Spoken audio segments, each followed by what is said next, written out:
એ અયોધ્યાની પવિત્ર ભૂમિ ઉપર ભગવાન શ્રી રામની જે મૂર્તિ સ્થાપિત કરવા જઈ રહ્યા છે, એ મૂર્તિ સ્થાપિત ન થવી જોઈએ કે આ દેશની અંદર હવે ગૌ હત્યા તાત્કાલિક બંધ થાય.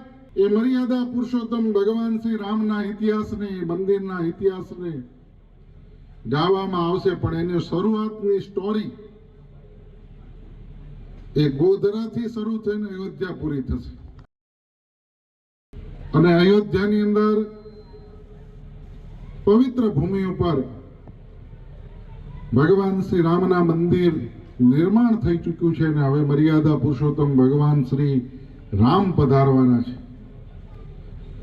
એવો અવસર છે. એટલે આમ જોઈએ તો રામ, શ્યામ અને ઘનશ્યામ, અયોધ્યાથી મર્યાદા પુરુષોત્તમ ભગવાન શ્રી રામને બિરાજવા છે અને શ્યામ અને ઘનશ્યામનું પ્રતિનિધિત્વ કરતા બંને મહાપુરુષો આપણી સમક્ષ બેઠા છે.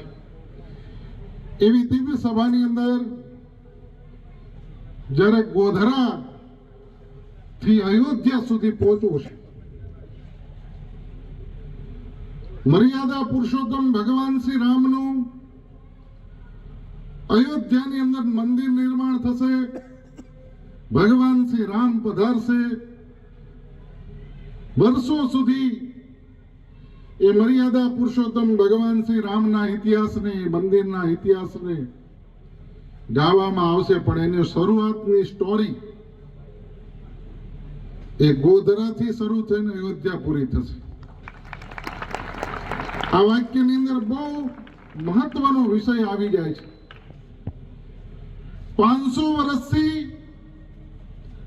આ દેશની અંદર મર્યાદા પુરુષોત્તમ ભગવાન શ્રી રામના મંદિરના નિર્માણ માટે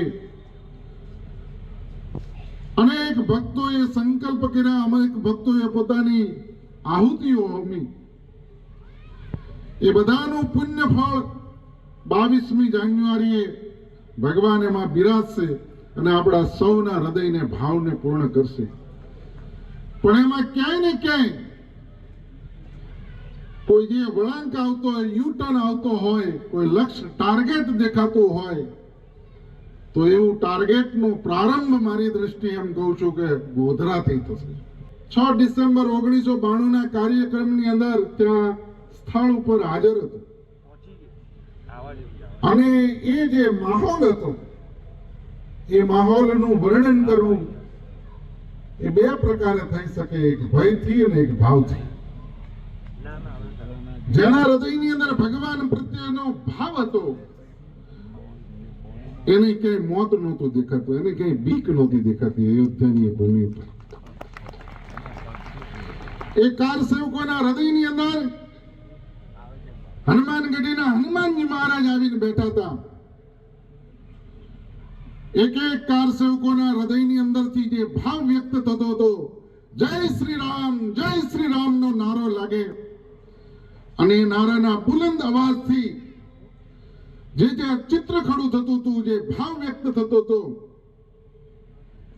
એ ભાવ સમગ્ર વિશ્વની અંદર જે આપણે રામ રાજ્યની સ્થાપના કરવા માટેનો સંકલ્પ સાથે જે ગૌ માતાની રક્ષા માટે હવે આપણે જાગવાની જરૂર છે.